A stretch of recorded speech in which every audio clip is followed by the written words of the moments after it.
Donc Wintix, c'est un logiciel et on vous écoute pour la suite. C'est un logiciel, merci. C'est un logiciel d'intelligence artificielle qui se branche sur n'importe quelle caméra pour récupérer automatiquement des informations. Bien sûr, des informations de sécurité, mais pas que. C'est aussi tout l'intérêt de ce type de logiciel.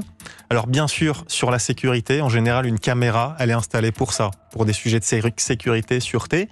Sauf que les opérateurs vidéo, ils sont quelques-uns à devoir regarder des dizaines de milliers de caméras.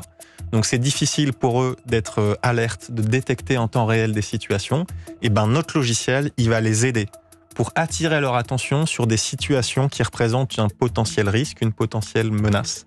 Et c'est pour ça qu'on a été choisi par le ministère de l'Intérieur, à titre expérimental, pour déployer pour la toute première fois en France un logiciel qui va aider les opérateurs de sécurité à, en temps réel, détecter des situations anormales. Pour être très concret, c'est par exemple dans le métro, une personne qui s'introduit sur les voies. Tout de suite, on envoie un message. L'opérateur a les yeux braqués sur la caméra et lui-même peut décider si c'est une situation qui représente un risque ou pas. On détecte dans une gare un bagage abandonné, un bagage oublié. Et tout de suite, on va alerter l'opérateur qui lui-même ensuite va décider de qualifier ce risque ou pas. Merci pour votre pitch, Mathias Soulier, cofondateur de Wintix. Malheureusement, c'est au cœur de nos préoccupations. Ça veut dire que par exemple pour les JO, ça va être quoi ? Ça va être déceler quoi ? Et où ? Vous allez être présent où ? Sur là où il y aura les athlètes, ce sera où ? Alors, on a donc... Pour les JO, on travaille donc avec le ministère de l'Intérieur qui avait lancé un grand appel d'offres qu'on a gagné face à des grands acteurs internationaux parce qu'on avait la technologie la plus efficace. Et donc, c'est le ministère de l'Intérieur qui met à disposition de notre logiciel.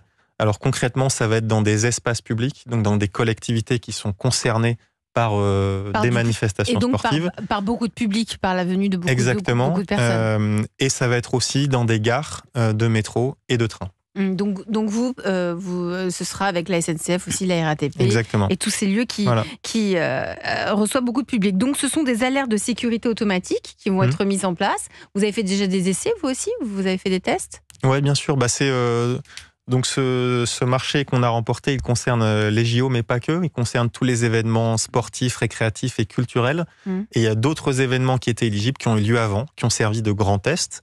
Il y a eu par exemple le concert de Taylor Swift, il y a eu Roland Garros, il y a eu des matchs de football qui ont permis justement de tester à grande échelle déjà le logiciel. Vous êtes tous très très complémentaires pour Paris 2024. On a le transport fluvial, on a le bon air, la pollution, l'air qu'on respire, et la sécurité. La menace est très élevée ? Vous avez connaissance, tout le monde dit oui évidemment, mais vous avez j'imagine une connaissance très précise de ce qui se passe en ce moment.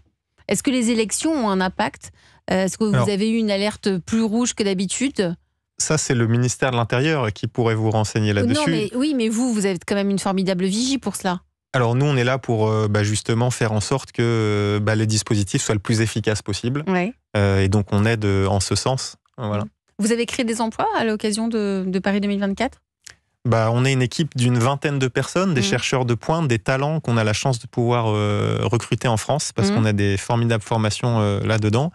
Et donc forcément, des projets comme ça donne de la visibilité à notre entreprise, ça nous permet d'accélérer à l'international et donc forcément de recruter. Et vous, Mathieu Gobi, pour Aérophile, est-ce que vous avez créé des emplois à l'occasion de Paris 2024 pour dépolluer les villages des athlètes ? Oui, on a recruté 3 ingénieurs complètement dédiés à la mise au point, puisque nous, en réalité, notre dispositif, il n'était pas encore au point. On a remporté très rapide. On a remporté d'abord un appel d'offres innovation. Donc, il fallait d'abord faire la preuve que ça marchait. Donc, il a fallu aller très vite, passer des tests d'efficacité, et ensuite il y a eu un contrat d'équipement parce que la Solideo a joué le jeu, a vu que ça marchait et nous a commandé ces appareils. Rappelez-nous.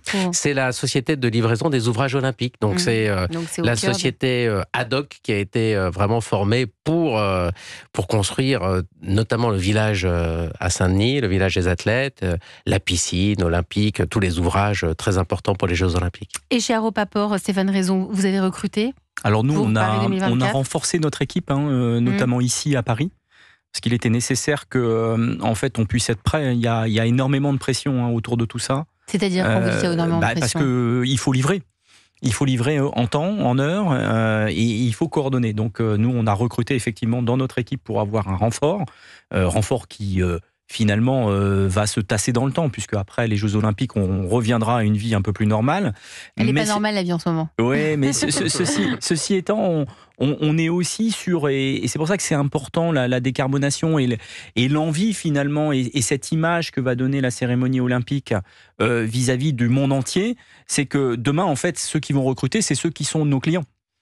Parce que voilà, il y aura plus de monde, donc plus de bateaux, et donc on aura une activité renforcée. On est en train de mettre en place une merveilleuse vitrine de ce que l'on sait faire, de nos talents, des ingénieurs, pour cet événement si spécial. Est-ce que vous savez comment nous regardent les étrangers, puisque vous travaillez avec eux, hein, vous travaillez à Aérophile, vous travaillez avec les étrangers, à Europaport aussi. Est-ce que vous avez déjà eu des vents, des retours, hein, même si c'est pas encore le 26 juillet? Nous, on a eu un très beau reportage sur la BBC. Il y a CNN qui est venu aussi. Donc, les étrangers sont effectivement à l'affût de ce qui se fait à l'occasion des Jeux Olympiques. Oui, ils veulent voir qu'est-ce qu'il y a de spécifique, quelles sont les attentions qui ont été portées par les pouvoirs publics. C'est un grand salon de l'innovation, finalement. L'innovation, voilà, c'est une vitrine. C'est une vitrine. Stéphane Raison, les États-Unis vous font un peu du pied, là. Un exemple très amusant, c'est que la Chambre de commerce de New York est venue nous voir il y a un peu moins d'un mois. Alors pas sur les JO en particulier, mais plutôt sur la livraison de demain, c'est-à-dire la livraison au cœur de Paris. Et on regardait ça tout à l'heure. En fait, les Américains viennent mettre, et donc à New York, viennent mettre en place un péage à l'entrée de Manhattan de $16 pour les véhicules et de $24 pour les camions. C'est-à-dire qu'à chaque fois qu'il y a quelqu'un qui rentre dans Manhattan, il va payer. Et qu'est-ce qui va se passer ? En fait, les gens sont venus nous voir en nous disant, vous faites de la logistique urbaine fluviale, vous faites de la livraison du dernier kilomètre par le fleuve. Nous, nos entrepôts sont dans le New Jersey. Il faut qu'on arrive à Manhattan, et est-ce qu'on peut pas faire comme vous ? Et donc c'est les Américains qui viennent nous voir en nous demandant finalement quel est notre savoir-faire en la matière. Donc c'est aussi un signe de reconnaissance, mais c'est vrai que pour tous ceux qui font de la technologie, qui font de la science, ce qui est important, c'est de voir. Finalement, tout le monde s'est un peu transcendé pour trouver des solutions très différentes. Vous êtes retroussé les manches et vous avez trouvé des magnifiques solutions. Chez vous aussi, Mathias Soulier, pour Wintix, on vient vous voir ? Énormément, on est sollicité par les médias du monde entier parce qu'en fait, on arrive à réconcilier deux choses. Un, le respect de la vie privée, là où tous les autres pays qui ont eu recours à l'IA, c'était pour faire de la reconnaissance faciale. Nous, on a trouvé une voie qui est respectueuse des libertés individuelles et qui est en même temps très efficace. Et donc ça intéresse beaucoup. Et d'ailleurs, on a même, sollicité par énormément de médias, mais un exemple très concret, la maire de Los Angeles, qui est venue à Paris, a souhaité rencontrer quelques entreprises, et on en faisait partie, pour pouvoir présenter justement la façon de faire en France, avec de l'intelligence artificielle pour la sécurité, efficace mais respectueuse des libertés individuelles. Elle est belle, la France. Elle est très très belle. Benjamin, en termes d'emploi, au global, pour Paris 2024, vous avez des chiffres du comité ? Alors, selon le comité, il y a 30 000 personnes qui ont déjà travaillé sur les chantiers des sites olympiques, par exemple la construction du village des athlètes. Et au total, on estime que 180 000 emplois sont créés directement pour les Jeux et dans des secteurs très variés. Ça va de la sécurité privée à l'hôtellerie, en passant par la restauration ou les transports.